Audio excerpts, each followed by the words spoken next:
Hello guys, welcome back to my channel Debjit kitchen. এটা আমাদের first video. আজকে আমার মায়ের হাতের এঁচোড় চিংড়ি আমি শেয়ার করব।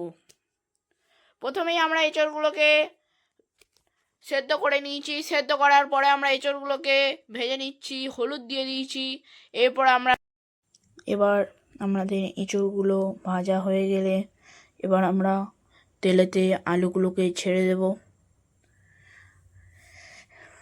আলুগুলোকে আমরা ভালো করে লাল লাল করে ভেজে নেব। এবার আলুগুলোর মধ্যে আমরা নুন হলুদ দিয়ে দিচ্ছি। দিয়ে আমরা আলুগুলোকে 5 মিনিটের জন্য ভালো করে ভেজে নেব।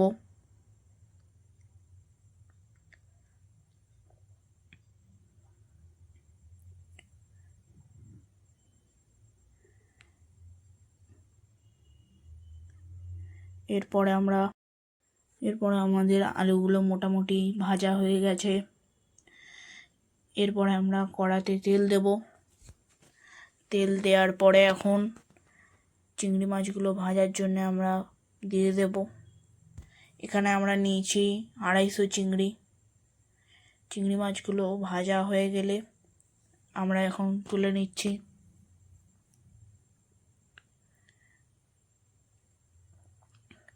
চিংড়ি মাছগুলো বেশি ভাজবেন না।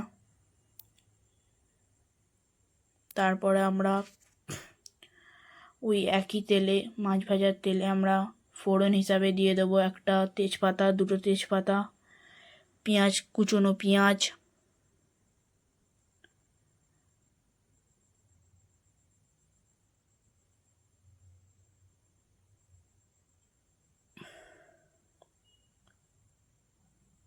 এরপরে আমরা দিয়ে দেবো হচ্ছে আদা, রসুন, টমেটোর পেস্ট আর হলুদ গুঁড়ো।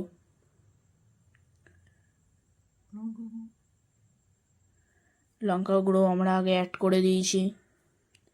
এরপরে পেস্টটা আমরা ঢেলে দিচ্ছি। এখন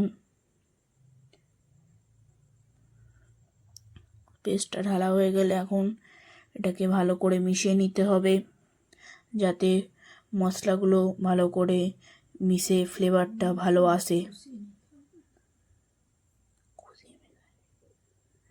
এরপরে আমরা লঙ্কা গুঁড়োটাও দিয়ে দিচ্ছি এখন, যেটা আমরা আগে স্কিপ করে গেছিলাম। হলুদ গুঁড়ো আরেকবার করে দিয়ে দিচ্ছি যাতে ভালো রং হয়।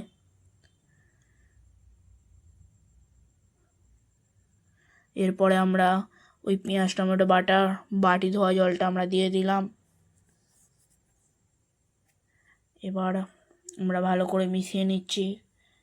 এরপরে যে গ্রেভি থেকে আমাদের তেল ছেড়ে গেছে, তারপরে আমাদের ভেজে রাখা আলুগুলোকে দিয়ে দিলাম, ভেজে রাখা এঁচোড়গুলোকে দিয়ে দিলাম। তারপরে এটাকে ভালো করে মিশিয়ে নিতে হবে, যাতে এঁচোড় আর আলুগুলোর মধ্যে যাতে কষানো মশলাটা ভালো করে ঢুকে যায়। এরপরে আমরা জল ঢেলে দেবো। আপনারা আপনাদের মতন জলটা দেবেন। যারা ভাত দিয়ে খাবেন বেশি জল দেবেন, ঝোল করবেন, আর যারা রুটি দিয়ে খাবেন তারা মাখা মাখা রাখবেন। দুটো দিয়েই খেতে এটা খুবই ভালো লাগে। এরপরে আমরা এটাকে একটু ফুটতে দেবো 5 মিনিটের জন্যে। যতক্ষণ ফুটছে, তারপরে আমরা এর মধ্যে দিয়ে দেবো চিংড়ি মাছটাকে দিয়ে আর একটু মিশিয়ে নেব ভালো করে, যাতে চিংড়ি মাছের মধ্যেও কষানো মশলার ফ্লেভারটা যাতে ঢুকে যায়। আর জল দেওয়ার পরেই চিংড়ি মাছটা দেবেন, যাতে চিংড়ি মাছটা ভালো নরম হয়।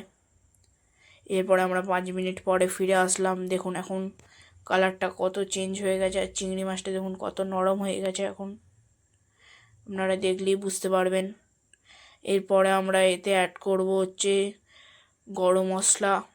তারপরে আমরা অ্যাড করব এতে হচ্ছে ঘিটা আপনারা সবসময় একটুখানি বের করে রুম টেম্পারেচারে ইউজ করবেন। এটা আমার মায়ের খুব সিগনেচার একটা ডিশ। এরপরে আরেকবার আমরা ভালো করে নেড়ে নিচ্ছি।